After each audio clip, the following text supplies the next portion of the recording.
السلام علیکم ورحمۃ اللہ وبرکاتہ۔ وعلیکم السلام ورحمۃ اللہ وبرکاتہ۔ بھائی عبادہ، خیریت مزاج؟ الحمدللہ، اللہ کا بے پایا احسان و کرم ہے۔ مدت مدیدہ کے بعد رخ زیبا کا دیدار ہو رہا ہے۔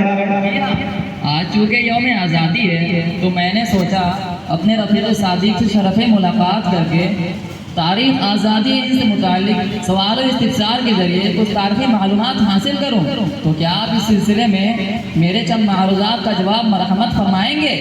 جی ہاں، کیوں نہیں۔ میں نے تو تاریخ آزادی کے موضوع پر معلومات حاصل کرنے کے لیے مدتوں اپنے خون جگر کو جلایا ہے۔ آپ بلا تعامل و تردد پوچھیں، انشاءاللہ بندہ اس کا کافی و شافی جواب دینے کی کوشش کرے گا۔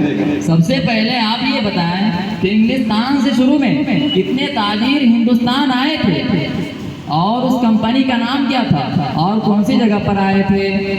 سن 1601 عیسوی میں 101 تاجر سنزمین بنگال میں آئے اور کمپنی کا نام ایسٹ انڈیا کمپنی تھا۔ انگریزوں نے کب سے اپنا بالوں پر نکالنا شروع کیا؟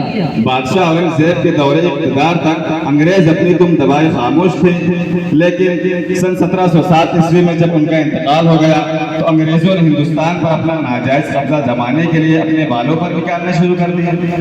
جناب، آپ مجھے یہ بتائیں کہ سب سے پہلے جنگ آزادی کس نے لڑی؟ وطن عزیز کے خاطر سب سے پہلے جنگ آزادی سن 1799 عیسوی میں نواب سراج الدولہ نے لڑی، لیکن اپنوں کی غداری کے سبب وہ شہید ہو گئے۔ کیا آپ یہ بتائیں کہ غداروں کی غداری کی وجہ کیا تھی؟ انگریزوں نے ان غداروں کو زمین و جائیداد اور عہدہ کی پیشکش کی تھی۔ بھائی، میں آپ سے یہ جاننا چاہتا ہوں کہ جنگ آزادی میں اتنا وقت کیوں لگا؟ حکمرانوں کے آپسی اختلافات، مسلمانوں اور برادران وطن کے حرص و حوث اور ضمیر فروشی کی سبب حصول آزادی میں عرصہ لگا۔ نواب سراج الدولہ کے بعد آزادی وطن کی خاطر دوسرے نمبر پر کون شہید ہوئے اور کب؟ نواب سراج الدولہ کے بعد حصول آزادی کے خاطر جن عظیم مجاہد نے جامع شہادت نوش فرمایا، آج ہمیں دنیا ٹیپو سلطان شہید کے نام سے جانتی ہے۔ انہوں نے سن 1799 عیسوی میں سرنگا پٹنم میں انگریزوں سے لڑتے ہوئے اپنی جان کا نذرانہ پیش کر کے تاریخ میں ہمیشہ کے لیے زندہ و جاوید ہو گئے۔ شیر میسور کے ساتھ غداری کرنے والے ضمیر فروشوں کا نام بتلائیے۔ میر جعفر اور میر صادق۔ ان دونوں کی غداری کی وجہ کیا تھی؟ انگریزوں نے ان غداروں کو 900 مربع میل زمین کا لالچ دیا تھا۔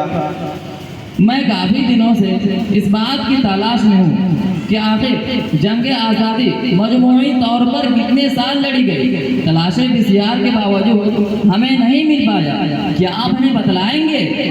ارے میاں، آپ واٹس ایپ اور فیس بک میں تلاش کر کے محقق بننا چاہتے ہو؟ تمہیں دارالعلوم قاسمیہ کی لائبریری میں نہ تلاش کرنا چاہیے۔ جنگ آزادی کی لڑائی کی سلسلہ کل 190 سال تھا۔